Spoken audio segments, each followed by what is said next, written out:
guys, my name is Danielle Stevenson, and I'm doing a presentation on the sea sparkle called Noctiluca scintillans. It's a really beautiful bioluminescent dinoflagellate that's found around the world and has captured a lot of people's imagination. It's really, as you can see here in my picture, it's very bright and beautiful and creates a uncommon effect. They're also single cellular, so I thought it'd be cool to go for the extra credit. Here's a picture of them zoomed up so you can have more detail on them. So as I said before, they are single-celled. They are not considered animals, plants, or algae, actually. They're instead dinoflagellates, as we've been talking about in our classes. Let's see. I think I messed up my... Why is this not? My computer's dying. They are quite widespread. Like I said, they're around the world. However, the actual glowing doesn't come up that often.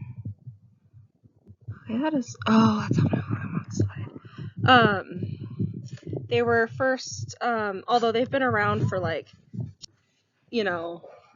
new technology that, or not technology, this new thing that we need to discover. They've actually been around for quite a while, and so they have a lot of cultural significance because they've been around for so long.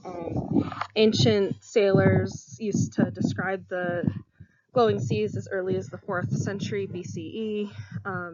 They're more common in coastal areas, and when there's a lot of nutrient growth, such as the upswelling from the more nutrients down below, then that is when the glowing occurs.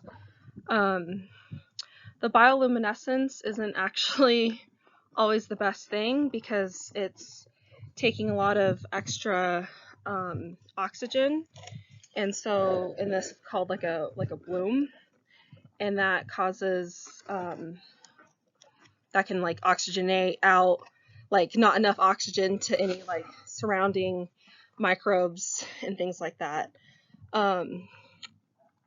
So although they weren't super hot topic for research, we can do some research about them because they are keys to some of the first evolving microorganisms on the planet, and so it is kind of like a looking glass back into history.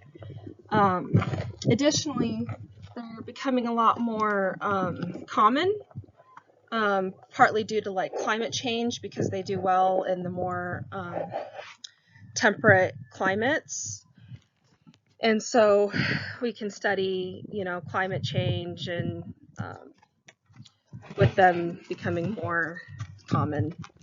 Another thing that happens is they are an integral part of the food chain, so they can be absorbed, so they don't make toxins themselves, but they take in toxins, and then up the food chain they can be eaten, and then that can affect humans because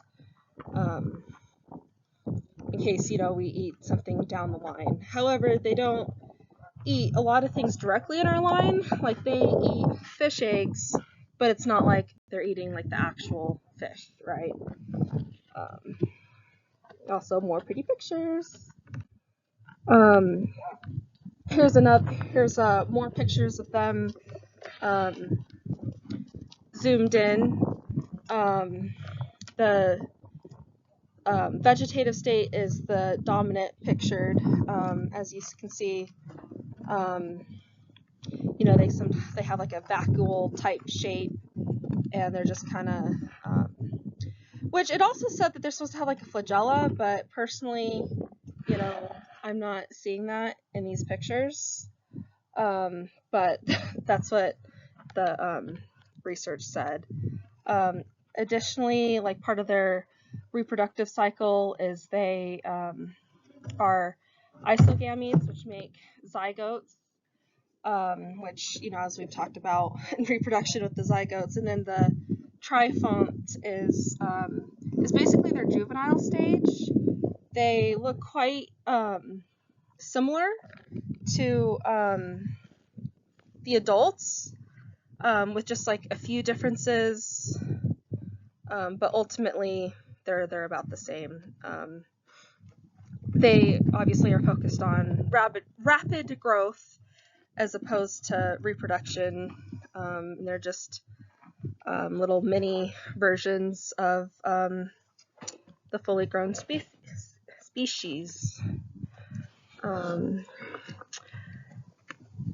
They usually produce asexually, but if there's like a resource crunch, then they can reproduce sexually. Let's go to the next slide here. So yeah, they're constructed of, like we talked about before, you know, oral pouch.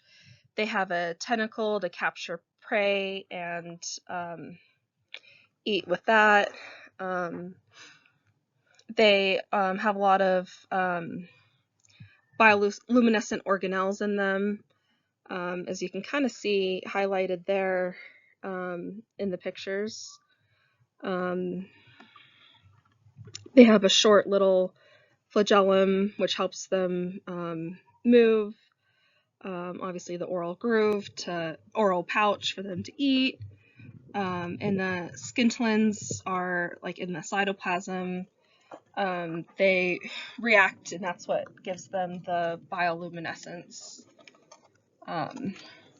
They do have a defense mechanism, like a sudden flash of light. So that's pretty cool. They are distributed worldwide, although this picture shows some of the best places to see them. This picture over here shows, you know, specific places on the Australian coast.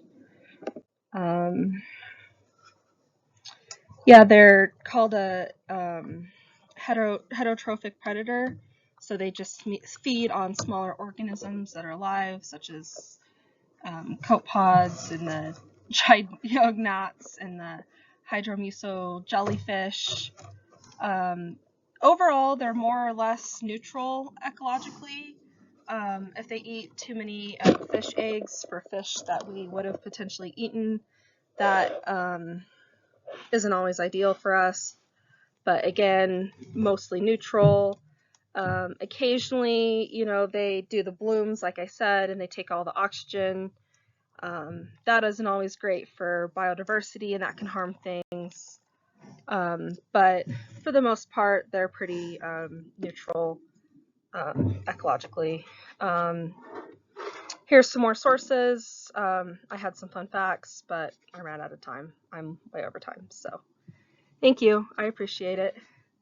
I really enjoyed these. I have to admit, I was going to research the great white shark, but I'm glad I didn't, because I didn't know that these exist.